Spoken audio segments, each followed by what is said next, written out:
ବୈତରଣୀର ପ୍ରକୃତିର କରାଳ ରୂପରେ ତ ବୈତରଣୀରେ ଜଳ ବର୍ତ୍ତମାନ ଅଧିକ ମାତ୍ରାରେ ପ୍ରବାହିତ ହେଉଛି। ଆଜି ଅଦ୍ୟ 19 ତାରିଖରେ ଗୋଟାଏ ମଧ୍ୟାହ୍ନ ସୁଦ୍ଧା ଆଖୁଆପଦା ଆନିକଟରେ ଜଳର ସ୍ତର 18.39 ମିଟରରେ ଜଳ ବର୍ତ୍ତମାନ ପ୍ରବାହିତ ହେଉଛି। ଯଦିଓ ଜଳସ୍ତର ବର୍ତ୍ତମାନ କମୁଛି, ଆମର ଯେତେବେଳେ ଜଳସ୍ତର ଅଧିକ ଥିଲା ସେତେବେଳେ ଆମର ମୋଷ୍ଟଲି 7ଟା ଜିପି ଆଫେକ୍ଟେଡ ଥିଲେ, କିନ୍ତୁ ଆଜି ସୁଦ୍ଧା ଆମେ ଲକ୍ଷ୍ୟ କରୁଛୁ ଯେ ଆମର 4ଟି ଜିପି ଆଫେକ୍ଟେଡ ହେଇକି ଅଛନ୍ତି, ଯୋଉଥିପାଇଁ କି ଆମେ ବର୍ତ୍ତମାନ ସମ୍ପୂର୍ଣ୍ଣ ଭାବେ ପ୍ରସ୍ତୁତ ଅଛୁ ଏବଂ ଫୋକସ୍ କରୁଛୁ ସେଇ 4ଟି ଜିପି ପାଇଁ। ଅନ୍ୟାନ୍ୟ ଜିପିରେ ମଧ୍ୟ ଆମର ଡ୍ରାଏ ଫ୍ରୁଟ୍ ଷ୍ଟକ୍ ରଖାହେଇଛି। ଗତକାଲି ରାତି ସୁଦ୍ଧା ଡିଷ୍ଟ୍ରିବ୍ୟୁସନ ଚାଲିଥିଲା। କାଲି ଗତ ରାତିରେ ମଧ୍ୟ 5ଟା ଜାଗାରେ ଫ୍ରି କିଚେନ ଚାଲିଥିଲା। ଆଜି 2ଟି ଜାଗାରେ 2ଟି ପଞ୍ଚାୟତର ମଧ୍ୟସ୍ଥଳରେ ଆମର ଆଜି ଡ୍ରାଏ କୁକ୍ଡ ଫୁଡ୍ ମିଲ୍ ପ୍ରସ୍ତୁତ କରାହଉଛି, ଯୋଉମାନେ ଜଳଘରରେ ଅଛନ୍ତି ତାଙ୍କୁ ପ୍ରଦାନ କରାଯିବ। ବର୍ତ୍ତମାନ ସୁଦ୍ଧା ଆମ ପାଖରେ ଭିଲେଜ 15ଟି ଭିଲେଜ ଆମର ଜଳଘରରେ ବନ୍ଦୀ ହେଇକି ଅଛନ୍ତି। 87 ପିପୁଲ୍ସ କାଲି ରାତି ସୁଦ୍ଧା ଇଭାକୁଏଟ୍ ହେଇଥିଲେ, ଯୋଉମାନେ କି ଆଜି ଅନ୍ୟମାନଙ୍କୁ ମଧ୍ୟ ଡ୍ରାଏ ଫ୍ରୁଟ୍ ଦିଆଯାଇଛି। ବ୍ଲକ ପ୍ରଶାସନ ସମ୍ପୂର୍ଣ୍ଣ ରୂପେ ପ୍ରସ୍ତୁତି ନେଇଛି ଏବଂ ସଜାଗ ରହିଛନ୍ତି। ଆମର ବିଭିନ୍ନ ଜିପି ପଏଣ୍ଟରେ ଆମେ ଡ୍ରାଏ ଫ୍ରୁଟ୍ସର ଷ୍ଟକ୍ସ ରଖିଦେଇଛୁ। ଗୋ ଖାଦ୍ୟ ମଧ୍ୟ ବିତରଣ କାର୍ଯ୍ୟକ୍ରମ ଆମର ଚାଲିଛି ବିଭିନ୍ନ ପଞ୍ଚାୟତରେ। ଆମ ବ୍ଲକରେ ମଧ୍ୟ ଆମେ ଷ୍ଟକ୍ ରଖିଛୁ ଏବଂ ଯୋଉ ଆସୁଛି ଆଗକୁ ସମ୍ଭାବ୍ୟ ଲଘୁଚାପ ଆସୁଛି ତା ପାଇଁ ମଧ୍ୟ ଆମେ ସମ୍ପୂର୍ଣ୍ଣ ଭାବେ ପ୍ରସ୍ତୁତ ହେଇକି ଅଛୁ।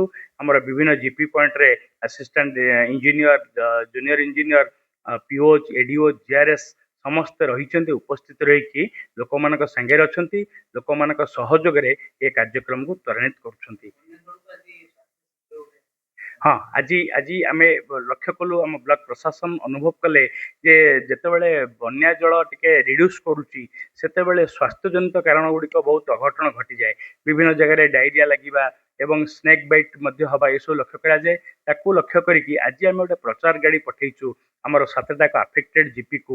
ଗୋଟେ ଆୱାରନେସ୍ କାର୍ଯ୍ୟକ୍ରମ ଆମେ ପଠେଇଛୁ, ଯୋଉଥିରେ ଲୋକମାନଙ୍କୁ ସତର୍କ କରୁଛୁ। ଆମର ତ RWSS ତରଫରୁ ଡିସଇନଫେକ୍ଟାଣ୍ଟ କାର୍ଯ୍ୟକ୍ରମ ଚାଲିଛି, ବିଭିନ୍ନ ଆଡେ ବ୍ଲିଚିଂ ପଡୁଛି, ଜନସଚେତନା କାର୍ଯ୍ୟକ୍ରମ କରାଉଛି। ଆପଣ ପାଣିକି ଫୁଟେଇକି ପିଇବେ ଏବଂ ହ୍ୟାଣ୍ଡ ୱାଶ ସିଷ୍ଟମଟାକୁ ଆମେ ମଧ୍ୟ ବହୁତ ସୁଦୃଢ କରିଛୁ ଯେ ଆପଣ ଭଲ ଭାବରେ ହାତ ଧୋଇକି ଖାଦ୍ୟ ଗ୍ରହଣ କରିବେ ବା ଶୌଚ ହେଲା ବେଳକୁ ସାବୁନ ବ୍ୟବହାର କରିବେ।